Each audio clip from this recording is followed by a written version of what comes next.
Anak-anak Ibu kelas 8, salam sehat buat kita semuanya. Apa kabar anak-anak Ibu kelas 8? Ibu berharap kamu semua dalam keadaan baik, sehat, dan tentunya masih punya semangat yang luar biasa untuk mengikuti pembelajaran kita pada pagi hari ini. Anak-anak Ibu semuanya, kalaupun sudah beberapa hari berlalu, karena masih ini pertemuan pertama kita sesudah Paskah, Ibu tetap mengucapkan selamat Paskah buat kita semuanya. Semoga melalui kebangkitan Tuhan Yesus Kristus kita memperoleh kemenangan, pengampunan, kesempatan, dan harapan-harapan yang baru. Baik, anak-anak Ibu, hari ini kembali lagi bertemu dengan saya, Ibu Rismawati Malau SPD, tentunya masih tetap dalam pembelajaran bahasa Indonesia. Nah, kalau selama ini terlebih dahulu Ibu menyebutkan ke adik kita tujuan pembelajaran kita, baru kita berdoa. Hari ini terlebih dahulu kita berdoa, mengucap syukur kepada Tuhan karena sampai saat ini masih tetap diberikan kesehatan kepada kita. Namun sebelum kita berdoa, kita angkat satu pujian untuk memuliakan nama Tuhan. Anak-anak Ibu bisa mengikutinya dari rumah. Sekali lagi, ayo kita angkat pujian untuk memuliakan nama Tuhan dengan penuh semangat. Kita angkat pujian kita, selamat pagi Bapa.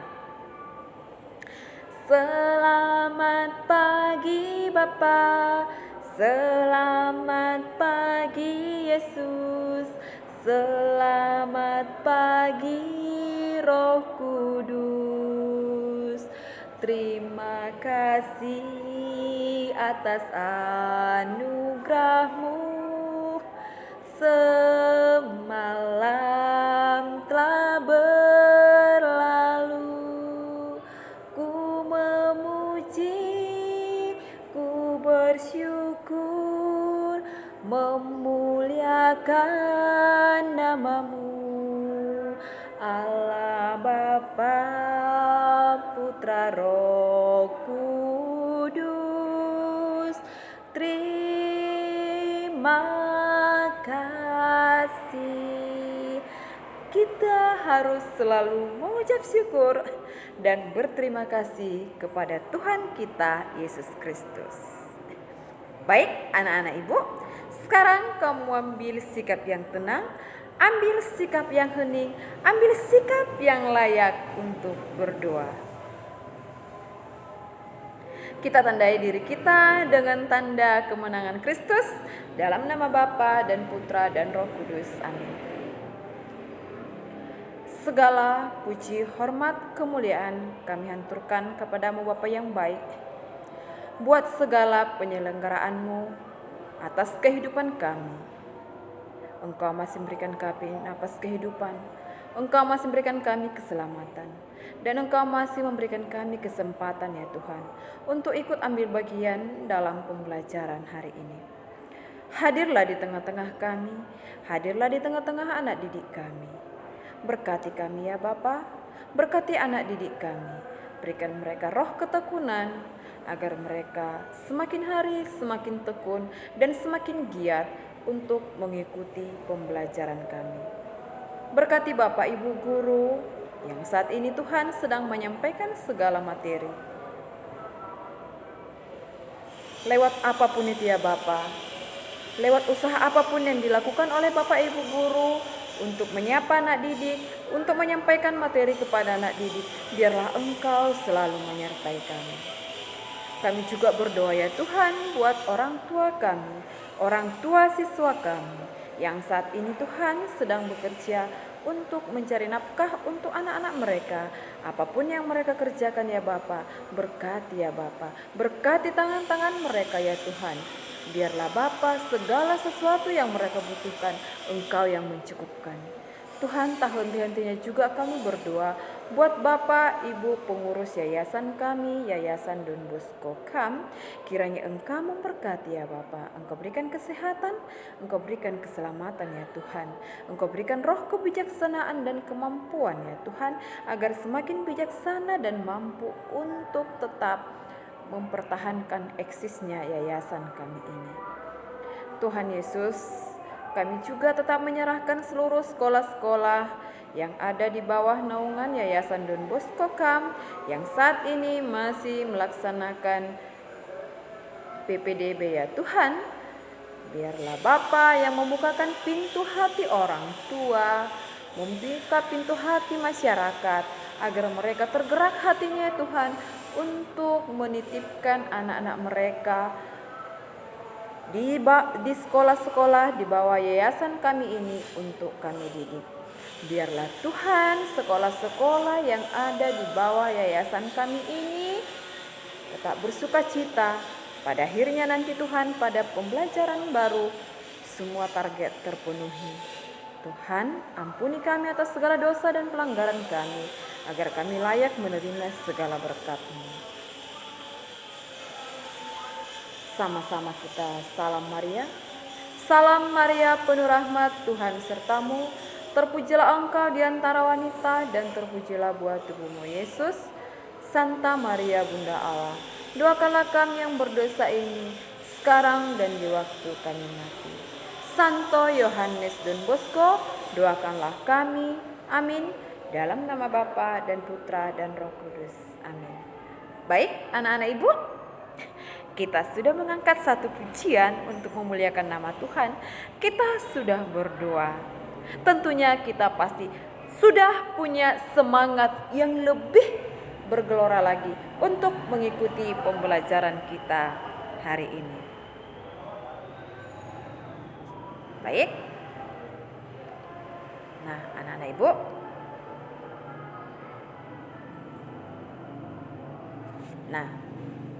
hari ini kita masuk ke materi mengenai jenis-jenis teks persuasi. Pada minggu yang lalu, sebelum libur Paskah, sudah Ibu singgung sedikit mengenai jenis-jenis teks persuasi. Namun di situ Ibu katakan, kita akan membahas lebih dalam lagi jenis-jenis teks persuasi pada pertemuan berikut ini. Karena di sini nanti sekaligus Ibu membuat contoh dari masing-masing jenis teks persuasi tersebut. Nah, adapun KD kita pada pagi hari ini yaitu KD 314. Sekali lagi, KD kita pada pagi hari ini yaitu KD 314. Nah, yaitu menelaah struktur kebahasaan teks persuasi yang berupa saran, ajakan, dan pertimbangan tentang berbagai permasalahan aktual, baik itu lingkungan hidup, kondisi sosial, dan keragaman budaya yang didengar dan dibaca. Itulah KD kita pada pagi hari ini, yaitu menelaah struktur kebahasaan teks persuasi. Nah, lalu apa tujuan pembelajaran kita dari KD kita tadi? Ya, KD kita tadi yaitu menelaah struktur kebahasaan teks persuasi. Nah, tujuan pembelajaran kita yaitu sesudah pembelajaran ini nanti kamu diharapkan mampu memahami jenis-jenis teks persuasi beserta contohnya. Sekali lagi anak-anak Ibu, tujuan pembelajaran kita pada pagi hari ini yaitu memahami jenis-jenis teks persuasi beserta contohnya. Jadi nanti di sini sesudah pembelajaran ini kamu tahu apa itu jenis teks persuasi dan kamu langsung bisa mengaplikasikannya ke dalam contoh. Baik, anak-anak Ibu. Nah, kita lihat jenis-jenis teks persuasi.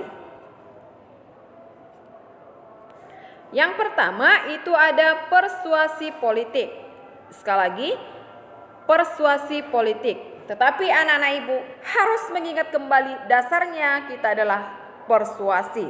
Persuasi itu adalah teks yang mengajak, membujuk, mempengaruhi, ya, agar orang yang membaca, agar orang yang mendengarkan teks yang kamu buat itu mau melaksanakan seperti apa yang kamu kehendaki. Nah, kita masuk ke jenis teks yang pertama, yaitu ada teks persuasi politik.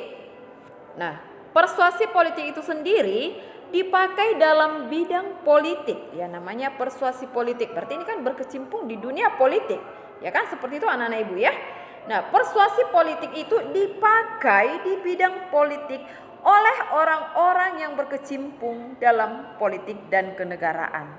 Nah, jadi ajakan-ajakan yang ada nanti di sini yaitu dipakai atau digunakan orang-orang yang ya berkecimpung atau yang ya di bagian politik, ya, seperti itu dia, ya. Nah, seperti apa contoh dari teks persuasi politik ini? Kita lihat contohnya. Ini dia. Tidak lama lagi kita akan menggelar pesta pemilihan presiden 2021. Ayo kita gunakan hak pilih yang kita miliki untuk membangun Indonesia yang lebih baik dan lebih maju. Jangan sampai hak pilih yang kita miliki terbuang sia-sia, bahkan dimanfaatkan oknum yang tidak bertanggung jawab untuk kepentingan lain. Oleh karena itu, teman-teman dan juga saudara sebangsa dan setanah air, mari kita gunakan hak pilih kita untuk memilih presiden dengan benar. Nah, kita tahu bahwa pilpres atau pemilihan presiden itu, ya, itu adalah di bidang politik, ya. Jadi di situ dikatakan, ya, tidak lama lagi kita akan mengadakan pesta demokrasi, yaitu pemilihan presiden 2021. Ya kan? Nah, ada enggak kata ajakannya di sana? Kata ini kan dikatakan dasarnya itu, ya, kita persuasi. Persuasi itu adalah yang mengajak. Nah, kalau ini ibu buat persuasi politik, berarti ini kan yang mengajak di bidang politik. Ya kan? Ada enggak ajakan di sana? Ada anak-anak ibu? Iya. Di sana ada dikatakan, ayo gunakan hak pilih kamu. Ya kan? Mari kita gunakan hak pilih, ya kan, secara baik dan benar. Nah, jadi di sana ada yang mengajak, dan ini di bidang politik. Ya. Ada enggak kata ajakan di sana? Tadi kita menjawab ada, yaitu ayo gunakan hak pilih kita. Jangan sampai salah pilih. Ya kan? Itu dia. Mari kita gunakan hak pilih kita untuk memilih presiden dengan benar, ya kan? Nah, jadi ini semua di sini ajakan-ajakan ini di bidang politik. Makanya katakan itu tadi adalah teks persuasi politik. Nah, baik, yang kedua, persuasi pendidikan. Nah, kalau tadi itu persuasi politik itu berkecimpung di dunia politik. Ya kan, yang dibahas di sana adalah dunia politik, seperti itu ya kan. Nah, pada teks yang kedua yaitu persuasi pendidikan. Berarti ini membahas masalah-masalah pendidikan. Persuasi pendidikan dipakai oleh orang-orang yang berkecimpung dalam bidang pendidikan dan digunakan untuk mencapai tujuan-tujuan pendidikan. Ya, sekali lagi, persuasi pendidikan dipakai orang-orang yang berkecimpung dalam bidang pendidikan dan digunakan untuk mencapai tujuan-tujuan pendidikan. Kita lihat contoh. Nah, ini dia. Pendidikan adalah hal yang penting yang harus dirasakan anak cucu kita. Hal ini dikarenakan pendidikan juga menjadi faktor penentu suksesnya seseorang di masa depan. Pendidikan dapat bersifat formal, yakni dilakukan di sekolah dan universitas, atau ada juga yang bersifat non-formal, yang umumnya dilakukan lembaga keterampilan atau kursus-kursus setempat. Dengan giat belajar dan memanfaatkan fasilitas pendidikan gratis yang diberikan pemerintah, kita dapat mengenyam pendidikan tanpa harus takut mengeluarkan biaya lebih. Maka dari itu, marilah kita tingkatkan tingkat dan kualitas pendidikan yang kita miliki agar di masa depan kita memiliki kehidupan yang lebih baik. Nah, jadi kan yang dibahas di sini semuanya adalah mengenai pendidikan. Nah, kembali Ibu bertanya, adakah ajakannya di sana? Karena tadi Ibu katakan bahwa persuasi itu adalah teks yang mengajak, membujuk, mempengaruhi agar orang yang mendengarkan, agar orang yang membaca teks yang kamu buat itu mau melaksanakan seperti apa yang kamu tuliskan, seperti apa yang kamu harapkan. Seperti itu dia. Nah, iya. Nah, di sana ada, marilah kita tingkatkan tingkat dan kualitas pendidikan yang kita miliki agar di masa depan kita memiliki kehidupan yang lebih baik. Nah, jadi di sana ada kata ajakan, ayo kita tingkatkan ya, tingkat, atau misalnya, kalau tingkat itu dikatakan ya ke jenjang yang lebih tinggi lagi gitu ya kan. Mungkin kalau kamu sudah mendapatkan gelar sarjana, masuk lagi ke magister atau S2 ya kan, masuk lagi ke gelar doktor atau S3 ya kan, bahkan kamu sampai memperoleh gelar penghargaan yaitu profesor ya kan. Nah, yang tujuannya semua katanya agar masa depan kita lebih baik.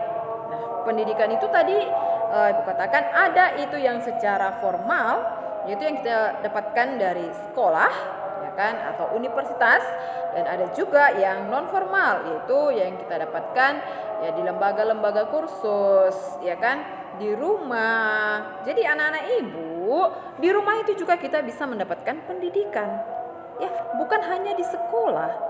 Pendidikan yang secara non formal ya kan. Nah, bagaimana kamu bisa budaya antri, menghargai teman, menghargai orang tua, itu tidak hanya kita dapatkan di sekolah, tetapi itu juga kita dapatkan di rumah melalui orang tua kita. Makanya anak-anak Ibu ya, ketika kamu datang ke sekolah pada saat tatap muka, kamu sopan ya kan, kamu biasa antri, biasa menghargai temanmu, menghargai adik-adik kelasmu, abang-abang kelasmu, teman sebayamu, ya kan? Ya, itu juga diajarkan dari rumah dan juga di sekolah.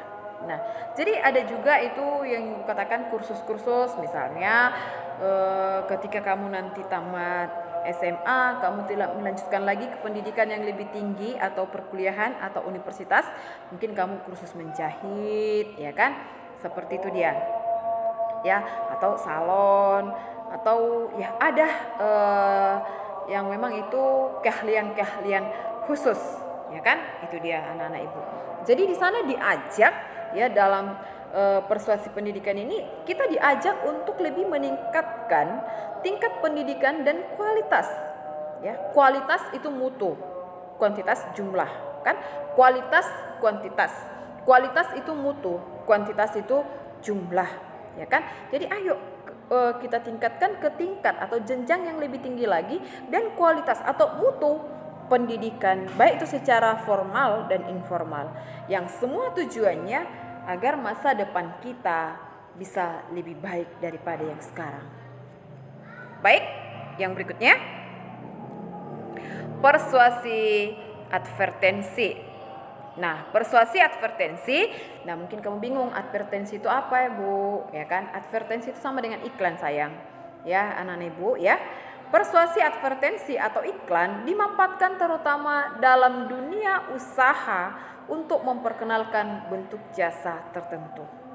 Ketika kita di kelas 8, kita sudah belajar mengenai poster, iklan, dan slogan. Nah, iklan.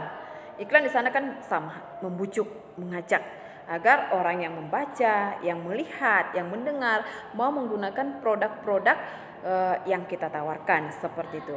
Jadi, persuasi, advertensi ini sama dengan iklan, ya. Dimanfaatkan ya tentunya dalam dunia usaha untuk memperkenalkan bentuk jasa tertentu. Contoh, pasta gigi Smile merupakan pasta gigi yang terbuat dari bahan alami, tanpa terbuat dari bahan kimia sedikit pun. Pasta gigi ini sangat baik digunakan untuk melindungi gigi agar tidak berlubang. Hal ini dikarenakan pasta gigi Smile terbuat dari bahan alami serta daun mint dan campuran susu murni yang bisa membunuh kuman sekaligus untuk memutihkan gigi. Sehingga mulut akan terbebas dari kuman dan napas dijamin segar. Oleh karena itu, gunakanlah pasta gigi Smile secara teratur untuk membuat gigi sehat dan putih bersih. Gigi yang sehat akan meningkatkan rasa percaya diri dalam berkomunikasi dengan orang lain. Nah, kan advertensi tadi dikatakan iklan, memperkenalkan satu produk, memperkenalkan jasa. Nah, jadi di sini yang Ibu buat contohnya adalah pasta gigi merek Smile, ya kan? Nah, di situ diajak, ada kata ajakannya di sana, gunakanlah pasta gigi Smile ya secara teratur sehingga nanti gigi kita sehat dan bersih, napas menjadi lebih segar, ya kan? Seperti itu dia. Nah, jadi kamu sudah bisa membandingkan contoh persuasi politik, persuasi pendidikan, dan persuasi advertensi. Ya, makanya Ibu sengaja langsung mengaplikasikannya ke dalam contoh, ya kan? Nah, jadi ketika kamu nanti menemukan di situ tidak ditentukan jenis teks persuasi apa itu, tapi karena kita sudah membahas dan kita sudah langsung masuk ke dalam contoh, ya mudah-mudahan kamu bisa memahami. Ketika kamu dihadapkan terhadap teks, tapi di sana tidak ditentukan jenis teks persuasi apa itu, kamu bisa menentukannya. Oke? Baik. Yang berikut, persuasi propaganda. Sekali lagi, yang berikut, persuasi propaganda. Persuasi propaganda sering dipakai dalam kegiatan kampanye. Isi kampanye biasanya berupa informasi dan ajakan. Tujuan akhir dari kampanye adalah agar pembaca atau pendengar menuruti isi ajakan kampanye tersebut. Jadi kalau misalnya itu kan dalam mendekati pilkada itu kan banyak kampanye-kampanye ya. Ini hampir sama ini sebenarnya dengan persuasi politik, ya kan? Karena kampanye itu juga termasuk di bidang politik seperti itu anak-anak Ibu. Baik, kita lihat contohnya. Manusia merupakan makhluk sosial yang tidak dapat hidup sendiri tanpa orang lain. Maksud dari kalimat tersebut adalah setiap manusia saling memiliki rasa ketergantungan dan membutuhkan manusia lain dalam kehidupan kita. Maka dari itu, sebagai manusia sekaligus makhluk sosial, kita harus saling menghormati dan menghargai perbedaan antar agama, ras, suku, dan golongan. Pada dasarnya kita adalah sama, yakni anak bangsa, yaitu bangsa Indonesia. Maka mari kita bahu-membahu dan hidup dalam kesinambungan agar tercipta Indonesia yang damai dan aman. Ini kan sering dikampanyekan seperti itu ya. Ayo, mari, ayolah kita saling bahu-membahu. Ya. Nah, jadi anak-anak Ibu, ada 4 jenis teks persuasi yang sudah kita bahas tadi berdasarkan contoh-contohnya juga. Nah, baik, sebelum Ibu menutup pembelajaran kita pada pagi hari ini, sesuai dengan tujuan pembelajaran kita yang sudah Ibu sampaikan di awal tadi, karena Ibu katakan di situ tujuan pembelajarannya Sesudah pembelajaran ini, siswa diharapkan mampu memahami jenis-jenis teks persuasi beserta contohnya. Baik, nah kita ambil kesimpulannya. Tadi Ibu katakan ada 4 jenis teks persuasi. Yang pertama itu apa? Ya, ada persuasi politik, yaitu yang digunakan orang-orang yang berkecimpung di bidang politik. Nah, yang kedua ada persuasi pendidikan. Hal ini juga digunakan orang-orang yang berkecimpung di bidang pendidikan. Yang ketiga ada persuasi advertensi atau iklan. Ya, ini digunakan untuk memperkenalkan barang jasa kepada masyarakat. Yang terakhir ada persuasi propaganda atau ini sering digunakan dalam kampanye. Demikian pembelajaran kita pada pagi hari ini. Semoga apa yang Ibu sampaikan kepada anak-anak Ibu bisa diterima. Baik, sebelum Ibu menutup pembelajaran kita, Ibu mengakhirinya dengan memberikan pantun. Semoga pantun ini bisa memberikan motivasi buat anak-anak Ibu. Hujan berhenti, angin berhembus, terang kembali langit biru. Jangan suka malas-malas kalau ada tugas dari guru.